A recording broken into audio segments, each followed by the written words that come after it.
আমার আপন মানুষটা, যাকে আমি মন থেকে ভালোবেসেছিলাম, ভেবেছিলাম ওর চোখে আমার জন্য ভালোবাসা আছে, ভেবেছিলাম ও পাশে থাকবে, হাত ধরে রাখবে সব কিছু ছেড়েও।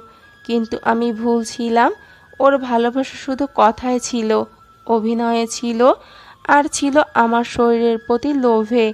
আমি যখন বলেছিলাম ভালোবাসা মানে শুধু শরীর নয়, তখন ওর চোখে বিরক্তি দেখেছিলাম। যে চোখগুলো একদিন ভালোবাসায় ভরা ছিল, সেই চোখগুলো আজ শুধুই আগ্রহহীন, শীতল। আমার আপন মানুষটা আমার মনকে ছুঁতে পারেনি কোনো দিন। শুধু চেয়েছিল আমার শরীর, আর আমি চেয়েছিলাম একটা বিশ্বাসযোগ্য কাঁধ। আমি বারবার বোঝাতে চেয়েছি ভালোবাসার মানে শরীর নয়, ভালোবাসা মানে মানসিক আশ্রয়, নিরাপত্তা, শ্রদ্ধা। কিন্তু ও বুঝলো না, আর আমি একা কাঁদতে কাঁদতে বুঝে গেলাম ভুল মানুষকে বিশ্বাস করেছিলাম। আমার আপন মানুষটা আজ নেই।